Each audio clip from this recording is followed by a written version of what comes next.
Kung mayroon kayo dyang amplifier na mabilis mag-init, itong video na to ay solusyon para yung mga amplifier natin hindi mag-overheat at mawala yung init. Hello everyone, this is Baboy Vlogs. Don't forget to subscribe.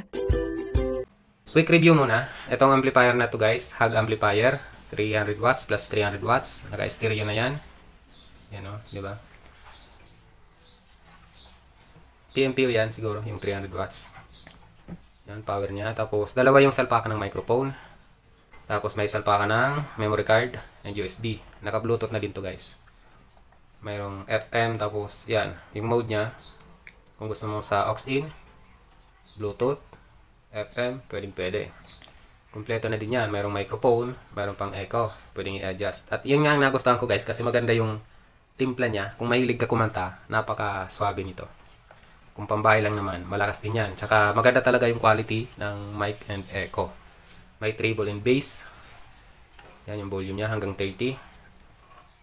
So yun lang. Pwede itong gamitin sa 12 volts battery na DC, 5 ampere. Tapos sa AC na 220. So ngayon, paano ba mawawala yung init ng Hug amplifier? Or kahit anong amplifier guys. Kung ano yung available nyo dyan na talagang mabilis mag-init. Kung halimbawa mahilig kayo mag-sound trip ng mahabang oras, talagang yung video na to ay napaka-effective. So ito lang guys yung ginawa ko. Ito lang. Ito ang solusyon dyan. Diba? Mini fan, USB. Tested ko na. Hindi talaga nag-overheat. Hindi na nag-iinit yung amplifier ko. Kung dati, 2 oras pa lang, mainit na yan.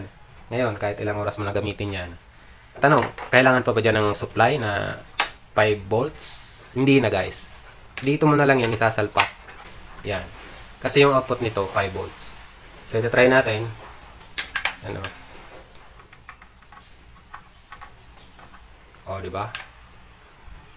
Lakas niyan. Ang ginagawa ko nga nito guys, ano lang eh. Halimbawa ganyan. Ganyan lang yung distansya niya. Ganyan lang. Kasi may ano naman yan eh, may butas naman dito. Tapos iulusot niya dito sa kabila, pati dito sa taas. Kaya, hindi na talaga yan nag-iinit guys. Napaka-effective. Hindi mo na kailangan gawin yung ginagawa ng iba na pinabaklas nila yung takip tapos binubutasan. Doon nila nilalagay yung mini pan. Eh, di ba? Sayang naman. Masisira lang. Eh, ang ganda pa naman ng amplifier na to. Maliit lang. Pwede mong dalhin kahit saan. Pag pinatay mo yan, pwede rin yan. Diba guys? Yan yung pinaka-swak na solusyon.